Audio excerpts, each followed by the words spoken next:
Babike bala kisa bango preuve moko la kisi Kabila ezaki na Goma. Entre-temps, Barbara Nzimbi avait tweeté à déjà que Kabila obtenir meeting mon à Goma. Or tu es biso nyonso que Goma ezali zone occupée par ba rebelle. Kabila obtenir meeting na Goma. Alors lobanini to so abia zonga lo na bokondi. Nini oyo sela biso on a 12 ans passé à sela na 18 ans passé à reine sela biso te. Nini asika oyo amemela biso oyo ko sala te. Tozongi na balobani na discours na lobi à vivre na ba regretter, à vivre na ba remorter. Mais a ebi ka commettre erreur mais à réparer yango. Quelles sont les erreurs commises par Kabila? Et c'est un moyen de dire que le fait qu'il a donné le pouvoir à Félix Tshisekedi, c'est une erreur. Ou elle lui a réparé. Président Assemblée nationale toujours à 350 000 $. Premier vice-président, 300 000 $. Deuxième vice-président, 50 000 $. Rapporteur, je crois que c'est rapporteur, 180 000 $. Tout ça, c'est mention dans l'Union sur 4 personnes. Déjà 1 million 80 000 $. Tous les mois, on a 4 ans, 1 million 80 000 $. Entre-temps, l'enseignant va foutre moins de 150 $. Pour vous dire, l'université va foutre moins de 500 $. Journalier coûte temporaire pour le bâti, 5 $, 10 $. Fonctionnaire à l'État, à peu près 150 $, 100 $, voilà. Policier, 90 $. Et bien là, on a ce besoin. Mais à un moment, c'est que non, les députés vont diminuer le salaire na bango, basaki.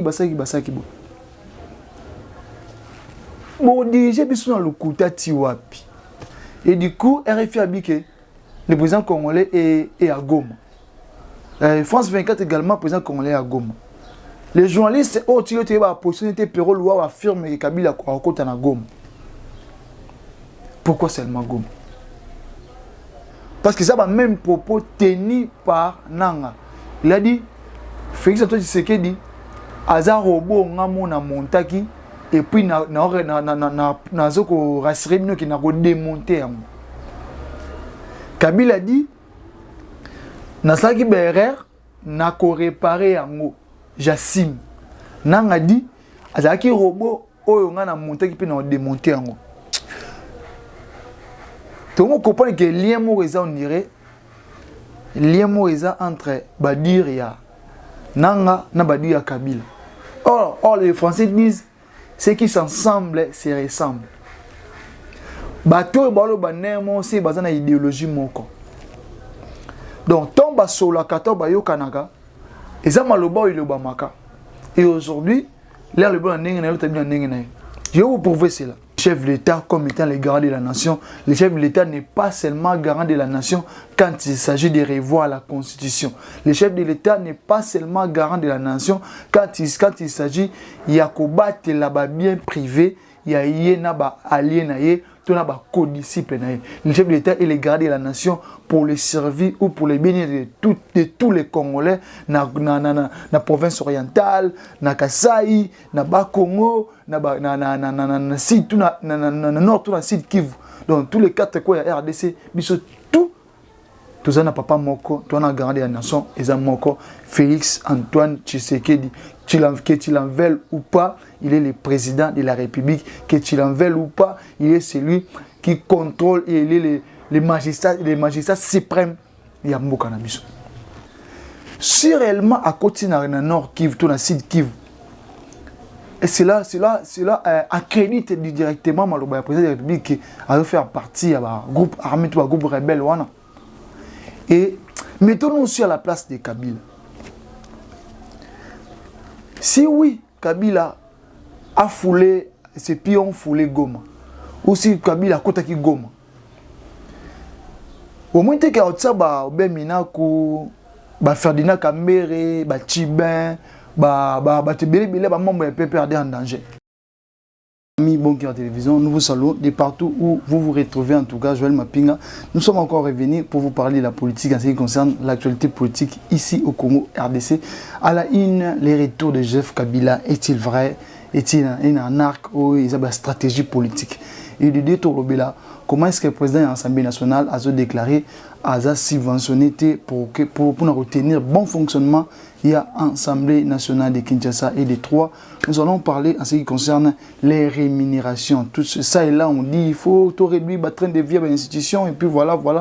Et on s'entend que les dirigeants de l'Assemblée nationale ont un salaire colossal. En tout cas, c'est avec ces sujets que nous allons essayer d'en débattre ici dans la chaîne Mamie dans la télévision. En tout cas, je te prie de t'abonner et pourquoi pas de laisser des commentaires en ce que nous allons dire ici. Dans la petite Nasuka, comment est-ce que s'est déroulé, comment est-ce que les choses évoluent, ça et là, Nakati, Yamboka, Nabiso, Congo, Kinshasa. En tout cas, vous avez merci de là où vous nous captez. Partout dans le monde, en tout cas, je ne peux pas commencer ça pour te dire merci à ma boss, Mamie Bonker, en tout cas, Mamie Nongala. Je te dis merci pour la confiance et pour la bolingo.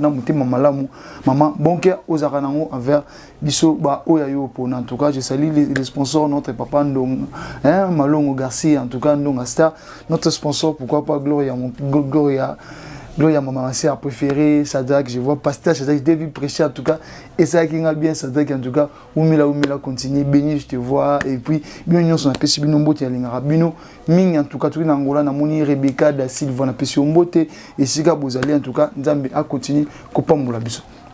Nous allons ainsi continuer, na dossier où ils allaient frôler la toile, en tout cas, Babi, depuis un moment, depuis.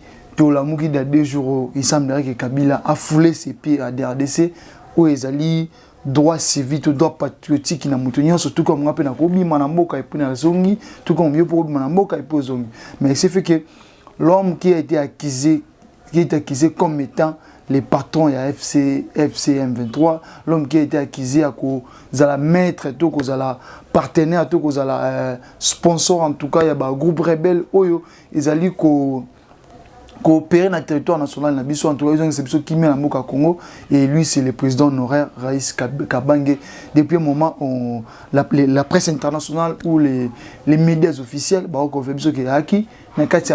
et chose grave, sa famille politique dément cela en disant qu'il a foulé et foulé la terre congolaise. En tout cas, il reste déjà un sujet un peu perplexe. Nous avons enquêté sur ça et puis vérité dans le Congo, nous allons essayer d'éclaircir et puis de vous dire la vraie version. Est-il réellement passé au Congo? Il a passé la nuit à Rwanda ou par Rwanda, Congo, où il est passé par Ouganda, par Goma, on ne sait pas. Parce que où ils ont coulé, ils ont fait couler l'encre. C'est-à-dire que comment il peut entrer, comment il peut atterrir dans l'espace autour, dans la portion de terre où ils allaient occupés par l'ennemi. Bon, toutefois, Goma, Walikale, Bukavu, Nord Kivu, Sud Kivu, province orientale, ils ont fait partie intégrante de la RDC. Ils ont fait partie intégrante de la RDC. Ils ont constitué une République démocratique du Congo. Donc, il a plein de droits, comme tous les citoyens, il y a Kita et Sika Oyalingue. Mais là où les bas baissent, c'est Sika Nini, c'est Sika Oyabi, zone wana, ils allaient occuper, par Rwanda. Donc, ils allaient sous contrôle, il y a M23, il y a Nanga, au Bazali. Bazali groupe rebelle AFC M23 groupe rebelle au Bazali ko manœuvrer au Bazali ko lukaba revendication ko lukaba brassage tout mixage na ba na ningi na ba ko pousser le chef de l'État Félix Tshisekedi en tout cas na o tina ko négocier na bango jusque là chose qui n'est pas encore faite parce que soit disant Bazali ko négocier ko créer dialogue mais et je me aussi mais parce que M23 FC bena ba ali na ba union so to benga ba coquille ya Rwanda coquille vide ya Rwanda ba mso benga c'est pour les termes les préservatifs du président Paul Kagame a essayé de utiliser bango et par après a rejeté bango. Si cela est vrai, on saura la suite parce que Mamango est comme cause moi en plaire mon sauce. Surtout zongi na ba récente sortie médiatique Kabila bi. Est-ce que nous allons financer le groupe rebelle qui est à l'Est? Il y a dit une chose, Abi. Soit ils ont mutu nazaki patron to manière ko financer ba groupe rebelle wana les situations ezande za leloté. Donc pour lui, si vraiment lui il était en œuvre, tout yazaki pena que yazaki parrain, tout yazaki promoteur, il y a agression rwandaise, tout agression rebelle il y a ça mon partie est ya mboka na biso. Abiso azaki patron azaki l'homme orchestre makamwani peut-être sur des années zalite. Mais entre-temps, le président de la République Félix Tshisekedi, l'homme le mieux informé, comme le dit la Constitution, parce que ça n'a pas canaux et belé où ils ont faire parvenir information continue. Où Azali informé à temps réel, où Azali mieux informé que le Kaba Congolais nyonso. Et cette personne nous dit haut et fort que les M23 c'est ni Nanga, ni M23 c'est les Kabila. Mais auparavant, il disait les M23 c'était le Rwanda. Et lorsque maintenant Atiki a dédouané tout le baquet, le président a dédouané le président Paul Kagame, on a accusé avant qu'il ait financé le groupe rebelle. Et maintenant, à l'aide du président Raïs Kabila, chapeau, il y a Yéné Azali, l'homme qui a financé, l'homme qui a poussé les Rwandais à attaquer Mboko en tout cas. Comme il est l'homme le mieux informé, qu'on rejetait en bloc propos n'a été tout point de vue n'a été parce que il y a bon à manger tout ce qu'il dit. Lorsqu'il se lève pour dire haut et fort, le bien on a à Congoté, avec qui s'en a le bien en Allemagne, le bien partout que vous avez quoi agresser. Même dans le sommet des Nations Unies, il a dit haut et fort que c'est le Kabila, c'est son prédécesseur qui les met à jouer dans la manœuvre que ça na est et mboka na biso. Il reste à savoir, est-ce que les arnaques ou les vérité? Ce que Kabila vient de faire, il semblerait qu'il était à Goma.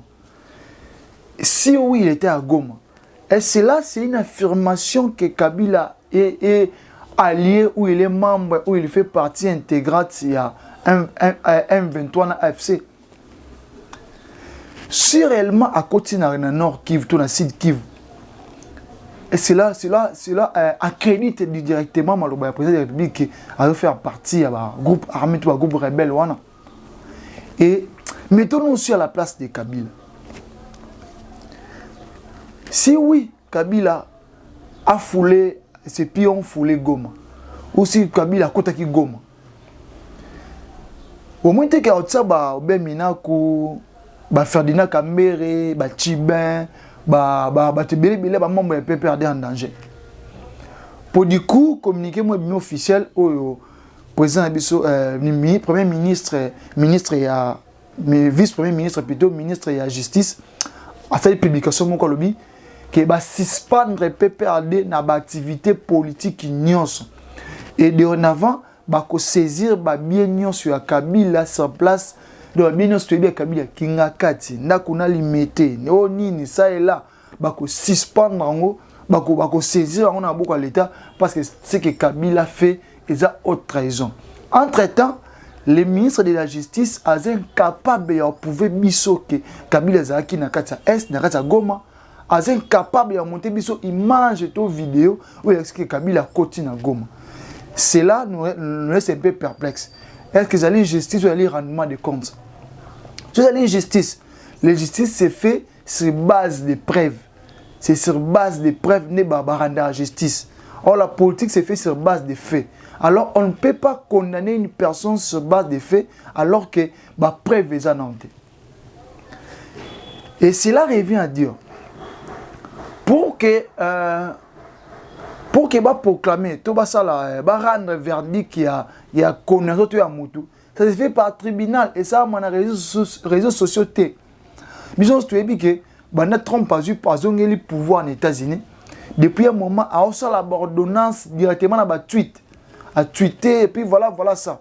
Mais entre-temps, cour et tribunal américain suspendre les Babylons ils ont en vigueur parce que il est fait a aussi ils ont un défaut de qualité en fait. Pour juger ou pour décider, il faut d'abord que le tribunal beaucoup élaborer dossier et voilà ça et ça et ça et puis beaucoup rendre biso verdict qui a jugement tu a condamnation tu le ça par moment et ça parce que Nang aussi a été condamné à son ainsi donc Azala se placer Azala a bien maté mais bakonate directement condamné à mort mais entre temps biso surtout yebi to mona ke nanga na Goma tant beaucoup condamné à mort qu'est-ce qui ni les anga qu'est-ce qui manque pour que ne besoin botier na bol. Cela révèle de l'entièreté du pouvoir des chefs de l'État. Le chef de l'État, comme étant le garant de la nation, le chef de l'État n'est pas seulement garant de la nation quand il s'agit de revoir la Constitution. Le chef de l'État n'est pas seulement garant de la nation quand il s'agit de combattre la bien privé, il y a allié co-disciple. Le chef de l'État est le gardien de la nation pour le servir ou pour le bénir de tous les Congolais na province orientale, na Kasai, na Bas-Congo, na sud, na nord, tout na sud Kivu. Donc tous les quatre coins de RDC, tout ça papa moko, toi na gardien de la nation, et moko Félix Antoine Tshisekedi. Que tu l'en veuilles ou pas, il est le président de la République. Que tu l'en veuilles ou pas, il est celui qui contrôle et il est les magistrats suprêmes. Il y a beaucoup de. Et maintenant, pourquoi on nous a comme si nous avons à propos il y a PPRD. Maman Arlette Odia, Lobaki, papa Ferdinand Kamer, ben à Top Congo, et puis maman Arlette Odia, je ne sais pas si c'est Nancy ou Arlette Odia, Lobaki n'a pas. Nanzela à Top Congo, c'est des débats version féminine. Abike, bala qui s'abango preuve moko la kisi Kabila zaki na Goma. Entre-temps, Barbara Nzimbi avait tweeté à déjà que Kabila obtenir meeting mon à Goma. Or tu es biso nyonso que Goma est zone occupée par Barebel. Kabila obtenir meeting na Goma. Alors lobanini to so abia zonga lo na Bokondi. Nini oyo c'est la biso on a 12 ans passé à celle na 18 ans passé à reine à celle la biso te. Nini asika oyo amemi la biso oyo ko sala te. To zunga na malobana na discours na lobi a vivre na ba regretter, a vivre na ba remorter. Mais a ebi ka commettre erreur mais à réparer yango. Quelles sont les erreurs commises par Kabila? Et c'est un moyen de dire que le fait qu'il a donné le pouvoir à Félix Tshisekedi, c'est une erreur. Ou elle lui a réparé. Parce que ça va même propos tenu par Nanga. Il a dit, Félix Antoine Tshisekedi, Aza robot na montaki, et puis na zoko rassuré qui n'a pas démonté. Kabila a dit, na saki erreur, na ko réparé yango. Jassim. Nanga dit, Aza ki robot, oyo nga na monter qui peut na démonter yango. Tout le monde comprend que lien mo eza on dirait lien mo eza entre Badir ya Nanga na Badir ya Kabila. Or les Français disent ceux qui s'ensemble se ressemblent. Bato balo banemo c'est basé na idéologie moko. Donc tomba sur la kato ba yo kanaka eza maloba ile ba maka. Et aujourd'hui là, le bon ndenge na yo tabi na ndenge na yo. Je vais vous prouver cela. Olivier Kamitatu, azali lelo, azaki depuis azaki secrétaire général à MLC et puis à Komaga, président de l'Assemblée nationale en 2006. À Bassara Vital Kamer, ils sont j'ai encore une bonne mémoire. C'est la même personne qui a dit Kabila Ozonga et puis à côté là na Goma. Et du coup, Barimer et Bimi que Kabila yé mazana Goma. Chose dite, je ne sais pas si c'est chose faite. Et à la fin, la même chose na souka na confirmons si réellement Kabila Zaki toi quitté. Sur la analyse n'a bien. J'ai juste en train de faire équilibrer les choses. Pour faire la comparaison, il faut voir les points convergents et les points divergents. C'est ce que je suis en train de faire. Bien la mission Zara parce que c'est une émission pédagogique, on fait on vous informe, tout à apprendre quelque chose. Abin Kabila Ozonga Amazon na Goma. Et du coup, RFI a dit que le président congolais est à Goma. France 24 également, président congolais à Goma. Les journalistes, oh, tu as la possibilité de affirmer que Kabila a côté na Goma. Pourquoi seulement Goma? Pourquoi pas Kozonga? Parce qu'il paraît qu'il y a Bimela Nzia Katang. Pourquoi pas Kozonga na Katang? Peuple congolais, tous sonné qu'à sonner d'alarme. Tous appuyer qu'à sonner d'alarme pour nous dire qu'il est temps pour nous de nous réveiller. Il est temps pour nous de manipuler nos sociétés. Il est temps pour nous que ça va quitter la personnalité, parce que la personnalisation est pour 10 000 francs, qui vaut moins de 5 $. Il est temps pour nous de prendre les choses en main. Mais non. Tu prier pour Jérémie parce que notre bénédiction en dépend aussi. Et nous allons dire aujourd'hui, lèvons-nous pour notre nation parce que notre devenir en dépend aussi. Notre excellence en dépend aussi. Notre succès en dépend aussi. Trop comme la religion aveugle. Parce qu'aujourd'hui, la religion nous sombre. La religion nous affaiblit. Or, ce sont les mêmes pasteurs, ce sont la pacte sociale. Ce sont les mêmes pasteurs qui sont disant que na Rwanda, Balembo Kagame, na Belgique, Balembo Belge, na France, na Congo, Balembo Félix, Balembo Kabila. Ce sont les mêmes pasteurs, ce sont les mêmes noms des prêtres catholiques. On va Kabila lobby, le va komi Koliambo nae, on va tambour Tshisekedi le lobby, le va komi ba ennemi Tshisekedi, on va finir le lo que non ba Rwanda boy. Na Rwanda, Balembo ya Paul Kagame. Je dirais, sans position, prier Dieu, chercher Dieu, c'est une recommandation parce que c'est Dieu qui ordonne les choses à la terre. Mais Dieu ne nous a pas dit d'être naïfs. Dieu ne nous a pas dit d'être des faibles.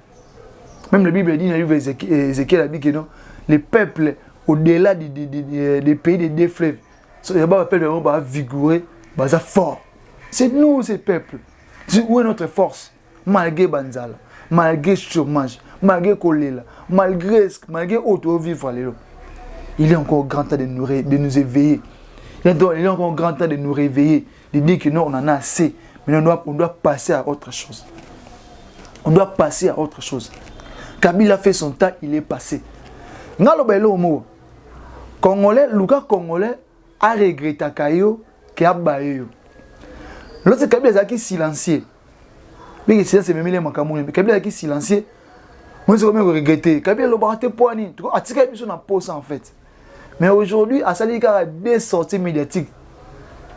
Na acte à poser si réellement qui na Goma. Mon so baé. Kabila trahi nation, haute trahison. Pourquoi ko ya na Goma? Donc il quoi Kabila tsaka nanga président ya Seni. C'est que nous nanga ça Kabila mutao commandité. Kabila za nanga marionnette Kabila mutao diriger. J'en appelle à la conscience de tout le monde. Pour agir ou pour faire une chose, il faut que vous soyez conscient que vous avez des éléments. Les autres dans le monde numérique, guerre côté bundama, tu as des images qui filmer. Les généraux na biso côté ba Kima M23, tu as des images qui filmer. Mais c'est bête à guerre, tu vas filmer. Comment ça fait-il que Kabila côté Goma, une personnalité majeure et politique à Congo Kabila, à côté na Goma, aucune photo, aucune image, aucune vidéo. Vous ne voyez pas que c'est bien perplexe. Si vous voyez Kabila côté Congo, si vous voyez Kabila à Foulaki, à Nyataki Goma, c'est que je dirais, le gouvernement na biso et vivre na peur, et vivre na crainte. Nous sommes pour la suffisance que moko mobimba to banga Kabila. Comment boyoki kaka ke il semblerait que Kabila la na Goma. Kabila côté na Goma na Butu. Mba moko pepeur de suspendu. Mba moko on te pouvez ba activité politique. Mba moko o désormais to kani on est nyonso. Sans pour autant bomona ye. Ça, c'est un jeu d'enfant. Papa Moutamboza Ramayele, comment on doit se faire manipuler Nabarimer.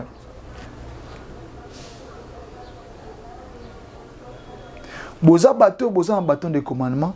Boza bateau, boza ko diriger appareil administratif ou boza devenir machine politique ya mboka na biso. Et moi je reviens à dire une chose. Lorsque Moutamba dit que Boss a ordonné, bon, il n'a pas dit mais il a ordonné parce que ça par ordonnance officielle, il m'a dit a ordonné en disant Tokanga babia nyon sur la Kabila et puis à cette autre trahison. Cela revient à dire que on dirait toujours violer la constitution dans l'intégrité dans Mobimba. Pourquoi je dis ça? Jamais, que la constitution stipule que jamais une autorité administrative à Kokiko a condamné mon tout dans le tribunal. Où sont les magistrats? Où sont les juges? Parce que n'a pas que les magistrats bazala. Dans le tribunal, les juges. Le benga des fois dans terme technique benga bango magistrat debout na parquet, magistrat plutôt assis na parquet, magistrat debout ne ba juge. Et du coup président il y a institution administrative parce que Félix président de la République en même temps institution politique, en même temps institution administrative. Parce que lui, c'est le président de la République, c'est une institution politique. Présidence de la République, c'est une institution administrative. Le Premier ministre, c'est une institution politique. La primatie, c'est une institution administrative. Mais tous les ministres restants sont des institutions administratives. Moutamba, c'est une institution administrative. Comment a-t-il coordonné na cours et tribunaux, ton institution, appareil judiciaire en fait, voilà le terme, appareil judiciaire na biso, ba condamner moutou. Or, l'institution administrative, il est là pour obéir aux décisions prises par les institutions politiques. Maintenant, c'est vice-versa. C'est l'institution administrative qui émet des injonctions pour que l'institution politique puisse lui obéir. C'est perplexe. Tas kombo na biso. Comment Moutamba qui est une institution administrative a coqué copé sa injonction une institution politique pour que ba arrêter ba saisir ba bien mon moutou na mo. Pourquoi pas Assemblée nationale au SRO ba loi légiférer Neban a proposé parce que une loi émanant du gouvernement ou aussi la ministre un projet de loi. Une loi qui émane de la population et un projet de loi et puis une proposition de loi. Le gouvernement un projet de loi et la population une proposition de loi. Pourquoi pas il doit faire un projet de loi? Et puis lever immunité na ya sénateur à vie puis juger le quoi mutunyoso. Et du coup pendant que mutaza ko jouer na ba immunité na ye comme état sénateur, pendant que mutaza ko jouer na casquette na ye comme état sénateur à vie et puis ancien président de la République, du coup une institution administrative est ordonnée ba kanga ou azali politique. Mboka na biso. Mboka na biso. Donc en bref, je dirais commençons d'abord par récolter les éléments. Notre ministre de la Justice, Papa Moutamba, commencez d'abord par rassembler les éléments. Commencez d'abord par charger le dossier, alors que soumettre yango na ba cour et tribunaux, na appareil judiciaire. C'est par là que bango va interpeller les messieurs, balongo ba immunité na et puis va condamner. Et du coup comme maman il a monki maman to saisir tout ça c'est eza ba attribution na yo té eza oyo ko sala té. Papa Moutamba. Je suis en train d'analyser. Et d'un cas à l'autre. Bana bakanga ba resto ba hôtel Castello bakanga ba bien nanga mundi pas somba to monate ti lopez aka sous surveillance mundi pas occupé on a kata za la raté oui akabia ne bo pesa mundi so mona mona boka oyo Et c'est comme ça, personne, gouvernance et spectacle était. On a besoin d'hommes d'État. Les gens capables de nous faire voir que non, on peut aussi changer les choses. On peut, moi je crois qu'on pourra changer les choses. Si seulement tu respectes la constitution, puis tu commis conscientieux, tu changes ma cam. Kabila, Kozonga na Congo, laissez-lui revenir. Moi, je mets tout le monde à défi aujourd'hui. Dans notre parcours, dans le gaz, dans le gaz, tout le succès, tout le plaire, on va sa Kabila. Dans le coup, on a acte ça, on va lever Kabila. Si le boté élection crédible et transparente, et que boté na Félix na Kabila va battre Félix. Na condition actuelle. On a mis ça en l'élection. Sur le élection, pendant Kabila Télémi, Félix a Télémi. Élection sans tricherie, net, pendant normal. Kabila va battre Tshisekedi. Pourquoi Kabila va battre Tshisekedi? Parce que Bozo PC tellement en plaire que comme on est autant, on va de plus en plus pour ça. Ce que nous devons faire aujourd'hui, et le gouvernement, et le président de la République, la chose que nous devons faire aujourd'hui, c'est d'ignorer son existence. C'est d'ignorer pauvreté de l'agrémence. Président Félix, ignorer l'agrémence à Kabila, ignorer la provocation. Comme ça, tu réussir à passer les connaissances, nous trouvons la solution. Si réellement, il est le chef de la rebelle. Et ça, il a monté bombama ou ils ont obima. Là, il a monté à Moulili parce qu'il y a Moulili. Ils n'auront jamais, avoir ma casse à organiser mon côté. Et même si on occupe les zones, il y aura un jour où nous allons réussir à récupérer ma billion. Parce que ça appartient aux Congolais. Ignorons ce qu'ils ont à faire. Parce que nous avons d'abord joué dans la communication médiatique. Guerre médiatique. Et aujourd'hui, c'est les jeux de la manière comportés, c'est les mêmes jeux qu'Abila comme Moussa. S'il a payé les médias, parce que les médias sont rachetables. S'il a payé les journalistes, pour qu'il va communiquer, il va battre la réaction de les années. Et du coup, il va Kabila, ça la boue, tu peux que c'est un d'accord. Oui, là, va tenir militaire dans la limité. Et voilà. Dites-nous. Panique à moi, Panique à nous. Pourquoi nous paniquons? Alors que vous êtes CEO, vous avez un bateau en commandement. Vous avez un bateau en commandement, vous avez diriger. Panique à moi, bon, tu es côte à côte, tu as occupé ta côte. Ni c'est tout ça, c'est bien. Président, il faut avoir des bons conseillers à vos côtés. C'est important. C'est important. C'est important. Jusque-là, je tiens à vous affirmer que jusque-là, le président Kabila n'a pas foulé la terre congolaise. Ni à Goma, ni que ce soit. En Namibie. Preuve, je ne sais pas si j'ai encore les communiqués. Voilà les communiqués. Le président namibien dit que depuis 2 semaines, Kabila a quitté le sol namibien. Donc Kabila est en Namibie. Donc pour moi, à Mekikak, il y a une réaction à cause d'Anine. Et maman Bossopani.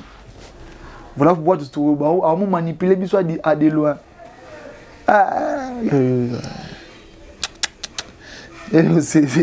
C'est un politicien fort, c'est un stratège. C'est ça que la musique a quoi ouvrir en sol. C'est un stratège. Il nous a manipulé, il a fait quoi que ce soit et puis voilà. Et je crois, tu encore un peu la situation moi Kabila, nous allons passer aux deuxième thématique. Parce que j'avais dit il y en avait 3. Tous les Kinama Kambouya, Assemblée nationale. Qu'est-ce qui se passe à l'Assemblée nationale? Il y a que l'Assemblée nationale pour le moment. C'est grave en tout cas. Nous allons le Tolobango après. Après tranche haute, tout est le solo, il y a l'Assemblée nationale qui sont pour nous de nous détendre un peu. Vous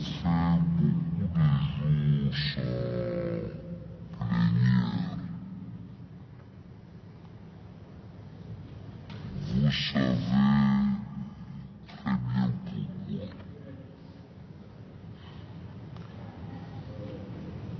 pourquoi. Les raisons sont claires, nous sommes fatigués de continuer à nous débrouiller avec le peu de moyens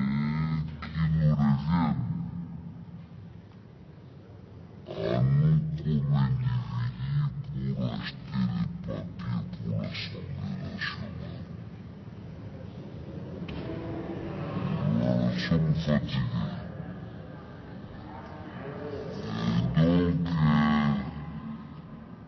risque de devenir une habitude alors que chaque institution doit avoir des faits de fonctionnement. L'Assemblée nationale ne doit pas être considérée comme une petite institution. Ok, nous voici des retours en tout cas. Maman Maria Landou. Maria Landou. Moi, maman Maria Landou. Je vais m'appeler thème beaucoup. Mingi maman Maria Landou. Nous allons passer au deuxième thématique. Où il y a des Assemblée nationale. Quand on a l'Assemblée nationale, Patrick Lokala a tweeté à lobby. Vidal Caméra a baqué le Romoro. Que l'Assemblée nationale, papier duplicateur. Je ne sais pas si j'en ai ici avec moi. Papier duplicateur, c'est une Assemblée nationale. C'est une poche na bango. Abikout désormais, plénière, et ben les cas, car 2 fois les mois. Et puis, député, on a su qu'on se réunit dans l'Assemblée, nous avons compte rendu. Il y a un regroupement politique na bango. Tant de mots que qu'il paraît que la frais de fonctionnement donc il y a un émolument na bango ne ba remettre en jeu pour faire fonctionner institution et à l'état institution politique et à l'état. Je me dis, mais ce pays, comment ça pays riche? On a or, on a cuivre, on a cobalt, on a coltan, on a tout ce que Qu'est-ce qui fait que pour un bon fonctionnement, beaucoup de gens ont raté? Or, les salaires, il semble que, dans conditionnel, selon Patrick Lokala, le président de l'Assemblée nationale toujours à $350,000. Premier vice-président, $300,000. Deuxième vice-président, $50,000. Rapporteur, je crois que c'est rapporteur, $180,000. Si vous avez ce mention dans l'Union, sur 4 personnes, toujours 1,80,000$. Tous les mois, on a $400,000, $1,80,000. Entre-temps, l'enseignant va foutre moins de $150. Pour vous faire l'université, va foutre moins de $500. Je vais aller écouter temporaire pour le bâtir, $5, $10. Fonctionnaire à l'État, à peu près $150, $100, voilà. Policier, $90. Et bien là, on a ce besoin. Mais à un moment, c'est que non, les députés vont diminuer le salaire na bango, basaki. Bon, diriger dans le côté Tiwapi. Beaucoup ça biso Tiwapi. Si le président de l'Assemblée a joué $350,000, vice n'a 300. Deuxième vice n'a déjà 50. Rapporteur à l'autre qui $180,000. $1,80,000. On a kakande, on a frais de fonctionnement. Débuté moi comme on a $31,000 combien de dollars au Toyoka. En étant en guerre, on a besoin de ravitaillement. On a munitions. La famille a abandonné de laisser. Mais on est là, on a frais de fonctionnement. Ce qui est institution locale ensemble dans au Parlement. Quand tu as un frais de fonctionnement. Il y a société à l'État, société privée, soukande. De ce temps, on a fait un passe. Et puis ça a passé, et puis ça a canne. Moko, je sais pas. Moko, je sais pas. Tout le monde tout ça sounine. En tout cas, nous avons battu la biso. Je vais m'appeler les racheter votre serviteur. Petit pourcentage de vinaigre pour vous que Dieu le prête vie. Nous sommes là, nous allons vous servir au temps réel et au temps record en tout cas. Je suis là, faites-nous confiance, abonnez-vous, joignez-vous à nous, nous serons là pour vous servir, vous ne serez pas déçus. Désormais, la société de l'air Bozango, Nakati Mami, Bon Cœur Télévision. Je vous aime beaucoup, je vous donne le rendez-vous au prochain numéro. Restez là, faites-nous confiance, bye bye.